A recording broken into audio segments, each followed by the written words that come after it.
Olá, estamos na semana de aniversário da TV Justiça. São 15 anos dedicados a levar a você uma programação que traduza o juridiquês, que simplifique o olhar sobre o judiciário. E para marcar a data, o tema do Academia desta semana não poderia ser outro: o direito à comunicação. Este foi o assunto escolhido pela Eduarda Peixoto de Azevedo no trabalho de dissertação. A dissertação da Eduarda fala do direito à comunicação e regulação para a radiodifusão televisiva no Brasil, uma abordagem crítica aos monopólios e seus monólogos. Dissertação apresentada ao programa de pós-graduação em Direito, da PUC-Rio, como requisito parcial para obtenção do título de mestre em Direito. Orientador, professor Fábio Carvalho Leite.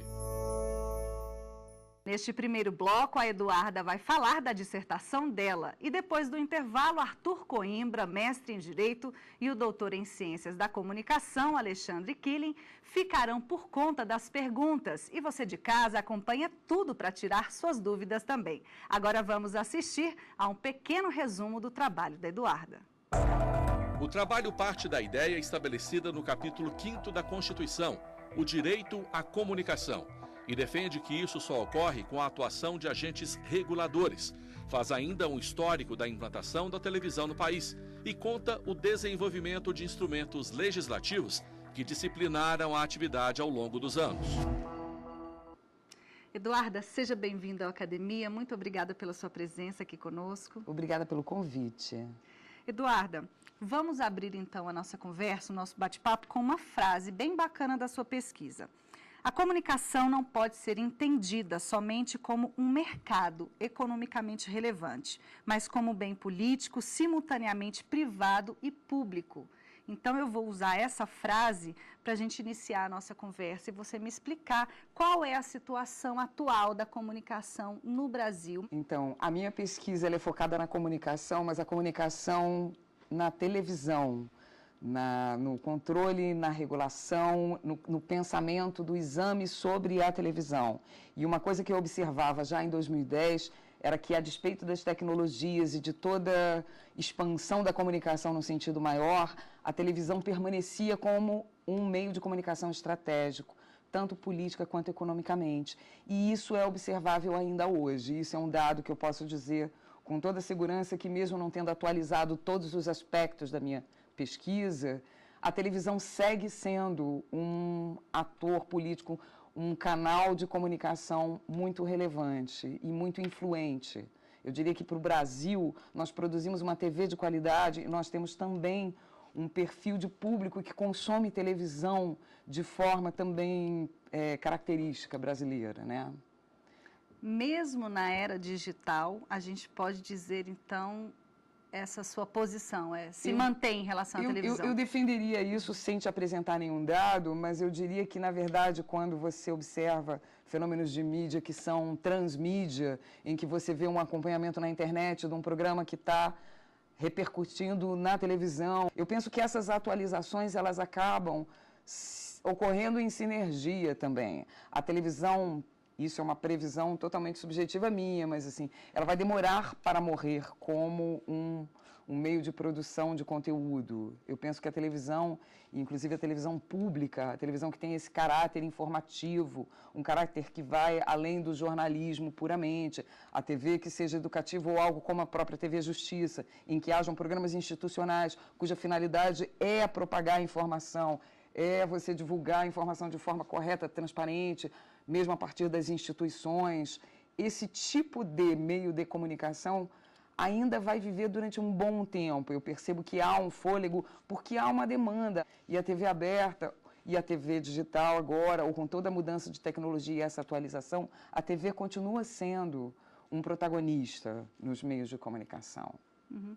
Bom, e sendo um protagonista, você fala também sobre controle social da mídia. Qual é a relação da televisão como protagonista, né, desse acesso ao conteúdo, da geração de conteúdo para essa grande massa, e a questão do controle social?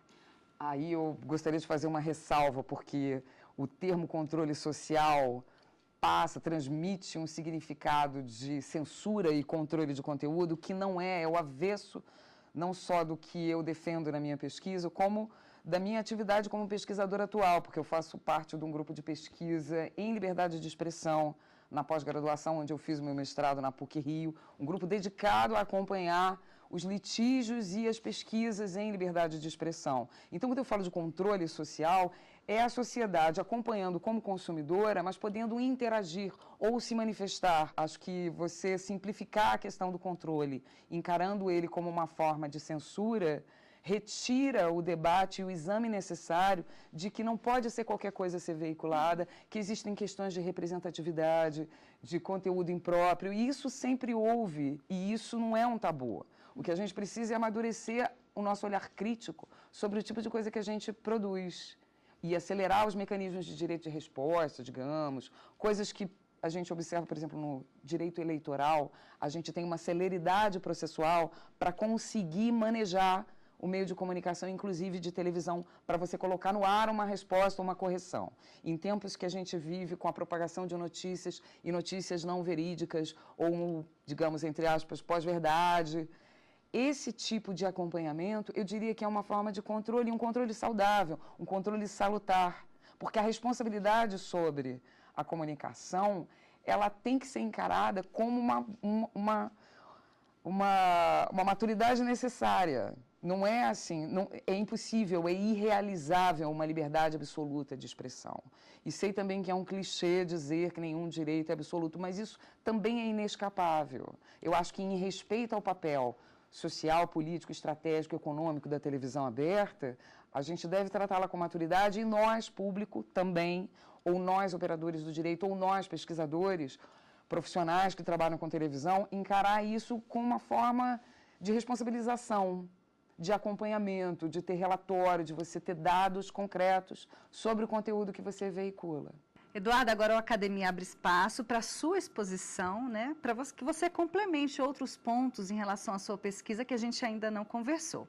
Fique à vontade.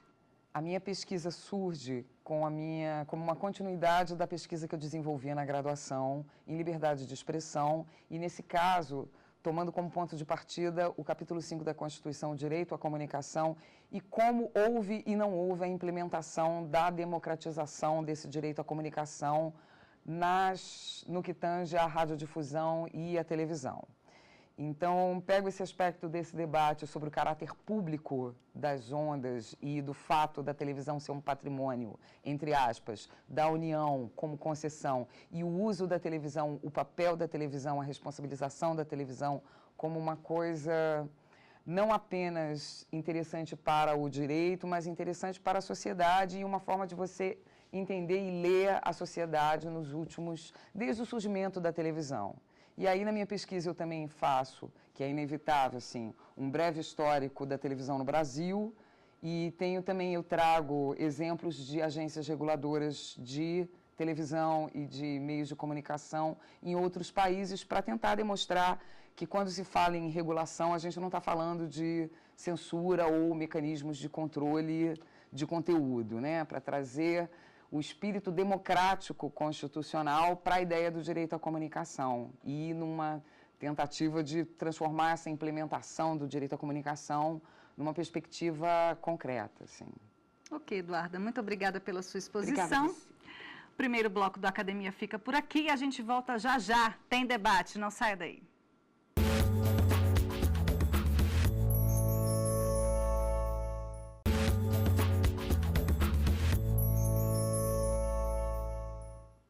Estamos de volta com o Academia nesta semana em comemoração ao aniversário de 15 anos da TV Justiça.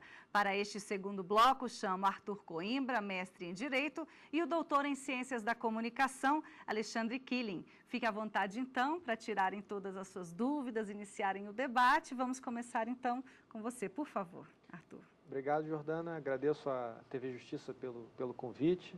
Em primeiro lugar, parabenizo também a Eduarda pela dissertação, pela coragem de abordar um tema que ainda é tido como um tabu, como ela mesma disse. É um tema que, sempre que surge no debate nacional, rapidamente é capturado por falácias de que se estaria tratando de censura, né, e não de regulação. e isso rapidamente faz o assunto sepultar, né, sem que se tenha oportunidade de debatê-lo na profundidade que ele merece.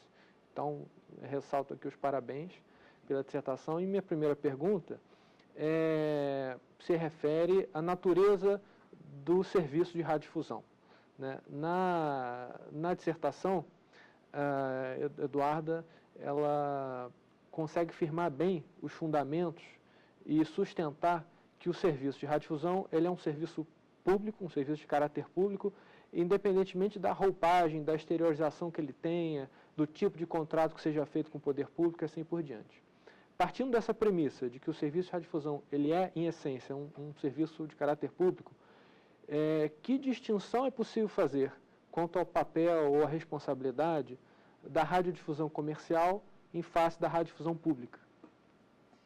Então, eu penso que essa distinção pública e interesse privado comercial era uma distinção de origem categórica, mas no âmbito da responsabilização, a lei será a mesma para todos. Digamos que um conteúdo danoso ou criminoso ou irregular, tanto numa TV pública quanto numa TV privada, penso eu, teoricamente, aqui, que deve ter da mesma natureza, né? Os mecanismos de regulação, eles devem ter, ou pelo menos buscar uma universalidade. A despeito da finalidade de uma TV privada ser, digamos, o lucro, simplificando muito, e a TV pública pode ter um caráter educacional ou informativo, a abordagem do controle ela tem que ser neutra o suficiente para conseguir dar conta de qualquer tipo de conteúdo. Professor? Eu queria inicialmente agradecer o convite também, parabenizar pelo aniversário da TV Justiça, parabenizar a Eduarda pela temática e, sobretudo, pelo objeto da sua pesquisa. Inicialmente, eu queria resgatar uma questão que hoje me parece ser o nosso desafio, é a compreensão de que a radiodifusão hoje ela é apenas um sistema de distribuição. A gente ainda tem organizações que têm o que a gente chama de mídia cruzada, ou seja, operam vários serviços, mas você tem hoje uma múltipla oferta e mais atores envolvidos no segmento. Nesse sentido, a pergunta que eu gostaria de fazer como que você trabalha essa lógica que lhe preocupa, do ponto de vista do conteúdo, quando a gente está trabalhando hoje com um tipo de relação bem mais complexa do ponto de vista dos agentes econômicos, do ponto de vista dos agentes políticos e do ponto de vista dos agentes sociais que se interessam pelos sistemas de distribuição de conteúdo? Obrigada pela pergunta. Eu penso que essa atualização, tanto tecnológica quanto social, econômica dos meios de comunicação e dessa produção, elas agudizam o que já era crítico antes, mas também fomentam, como você bem disse, assim, essa necessidade, um conteúdo local ou a produção nacional. Isso é uma coisa ótima e eu diria que isso é uma consequência, ainda que indireta, não intencional, de um conteúdo, entre aspas, controlado ou induzido, de você privilegiar a indústria nacional. Mas eu penso que o acompanhamento e digamos, a responsabilização sobre controle, a democratização dos meios de comunicação, ela vai se dando em sinergia com o crescimento e o avanço dessas tecnologias. Isso é meio inevitável, assim. Professor Arthur? Bom, Eduarda,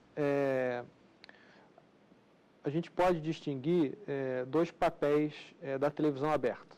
A televisão aberta, ela é, por um lado, um agente da indústria cultural, mas ela também tem um papel como órgão de imprensa, como organismo de imprensa, cuja função principal é informar o cidadão, né, sobre a realidade dos fatos. Exatamente em função disso, em função desse papel jornalístico, muitos países do mundo prevêem uma responsabilidade editorial maior para as televisões, para os organismos de imprensa, né, vis-à-vis a responsabilidade atribuída a um cidadão comum no exercício da sua liberdade de expressão. Isso ocorre, inclusive, em países como os Estados Unidos, que durante muitas décadas adotou a Fairness Doctrine, que era uma maneira de você equilibrar, digamos assim, a responsabilidade editorial na TV aberta americana. Bom, em 2009, aqui no Brasil, nós tivemos o julgamento da ADPF, da Lei de Imprensa, que não foi recepcionada sob a Constituição de 1988, e também o recurso extraordinário que tratou dos requisitos para exercício da profissão de jornalista. De maneira muito simplista, a gente pode dizer que esse julgamento do STF, ele equiparou, digamos assim, a atividade jornalística e a atividade de imprensa ao exercício comum da liberdade de expressão, né? Em face desse julgamento e dessas experiências internacionais, você acredita que seja possível, no Brasil, atribuir uma maior responsabilidade editorial, né, aos organismos de imprensa, especialmente quando comparados à liberdade de expressão de um cidadão comum?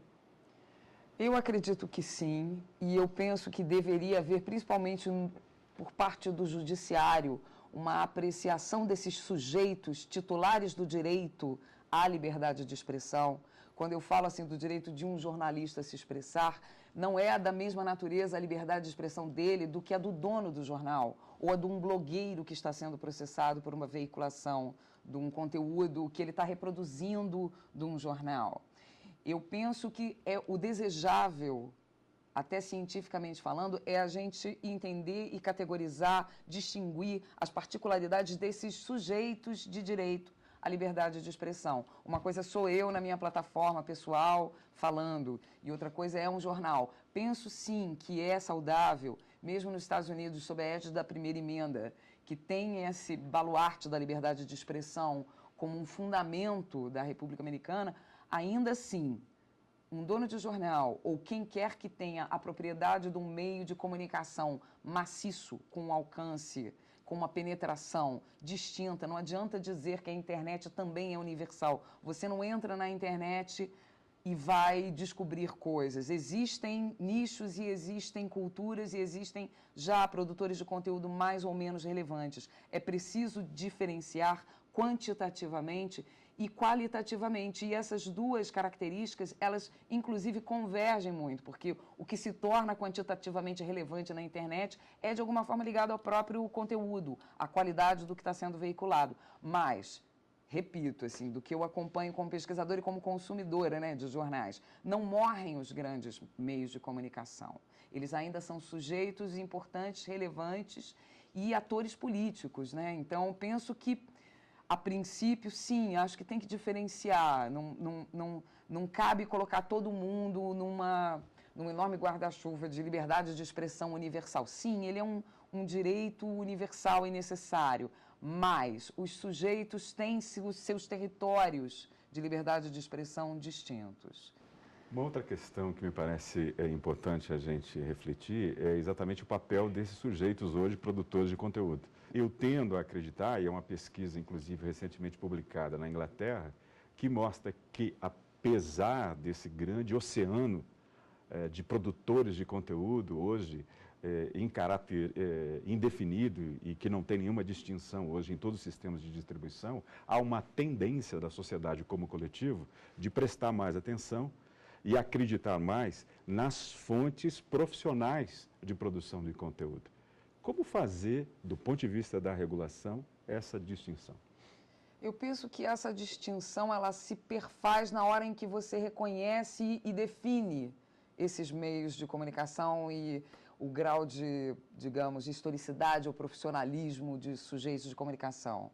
Então, por isso que eu defendo assim, a televisão em 2010 era relevante e era muito importante culturalmente, e segue sendo hoje em 2017. Eu penso que a apreciação disso se dará na prática, na distinção desses sujeitos, desses casos, né, dos cases desse tipo de mídia. A internet produz conteúdo infinito? Sim, mas nós, como sujeitos que consumimos, somos finitos e o nosso bem, tempo, escasso cada vez mais. Então, essa seletividade, os jornais se reinventando na internet, ou a própria televisão produzindo conteúdo para ser transmitido na televisão e ser reproduzido em outras mídias, é uma forma de você abarcar. Mas não morrerão. Quanto mais gente está falando, mais você também pode entender que vamos buscar, eu vou ver o programa de determinada pessoa. O sujeito que fala também adquire relevância, para o bem ou para o mal.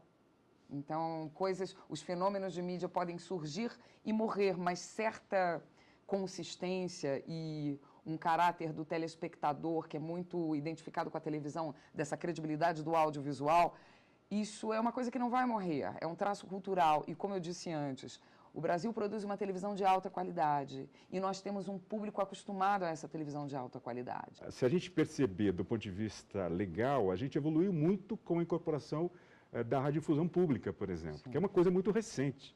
A gente evoluiu com a criação dos canais públicos no sistema de TV por assinatura, que também permitiu que universidades, que permitiu que algumas organizações sociais produzissem conteúdo televisivo, etc, etc.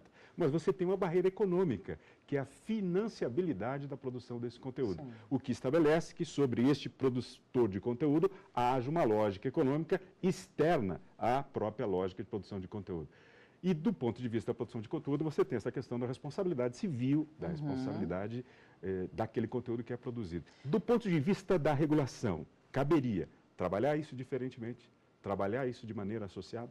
Essa seria a questão. Eu penso que trabalhar diferentemente é inevitável, até pela especialização de cada uma dessas frentes de um mesmo mecanismo, mas que tanto na questão da produção de conteúdo, digamos, entre aspas, amadora, a questão da monetização dessa produção de conteúdo e a relevância econômica disso, isso tem que ser, de certo, regulado e os sujeitos responsabilizados pelos eventuais danos que produzem. Essa responsabilização ela tem que ser universal.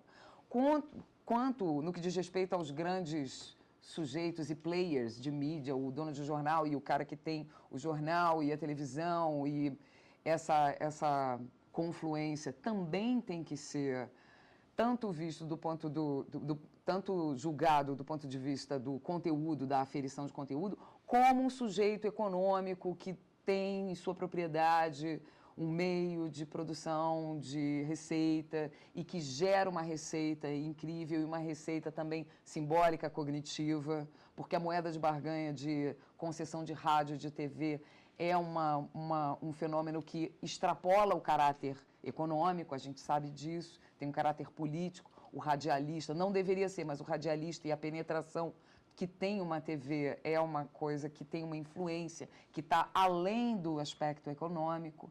Eu penso que a regulação ela não vai conseguir nunca ser um instrumento que abarque isso de forma a conter as coisas, e é saudável que não seja, porque a atualização é inevitável. Mas a segurança jurídica também tem que ter um núcleo mínimo de balizadores para a gente ter segurança, novamente, voltando ao inevitável termo, para poder lidar com o que a gente tem de instituições já pré-existentes ou a vir, e na relação comercial e social dessas instituições. E como estabelecer essa relação com os players que são fora da nossa... Aí é uma questão... Do nosso território. Do nosso território. Mas dominam já boa parte do nosso território. A questão dos monopólios também é uma questão transnacional. Porque você vê a concentração na Viacom, ou que seja, a produção de conteúdo, a tendência é a indústria ter várias frentes midiáticas. Mas a forma como a gente lida com isso, aí extrapola, inclusive, o aspecto judicial territorial, a soberania. A questão da internet é uma questão para debate e os mecanismos de controle, no nosso significado de controle, internacionais, eu prefiro dizer transnacionais, porque as repercussões vão se dar... São globais, né? São globais, mas no âmbito do direito contencioso privado, por exemplo, a gente já pode partir de uma premissa que o local da vítima, do autor da ação, de quem está pleiteando o direito, será o fórum para debater, digamos. Já é um início. Aí você vai dizer, mas não tem sede no Brasil. Poxa, mas opera no Brasil. Ofere algum lucro no Brasil. Então, vamos traduzir interpretar a lei à luz disso, ou, quiçá, numa vontade legislativa de interesse da sociedade e dos sujeitos e dos nossos players de mídia, para trazer esse debate e traduzir esse debate em instrumento legislativo. Muito obrigada pela sua participação aqui no Academia, pela sua exposição no nosso programa de aniversário da TV Justiça. Agradeço também aos debatedores, Arthur e Alexandre. E assim a gente encerra a academia de hoje em comemoração aos 15 anos da TV Justiça. Nossa emissora tem a missão de levar o judiciário até você da maneira mais direta e transparente possível. E a gente agradece a sua audiência. Estamos também na internet. Nosso site é tvjustiça.jus.br. Para entrar em contato, mande um e-mail para a gente, academia@stf.jus.br. Um abraço e até a próxima. Tchau.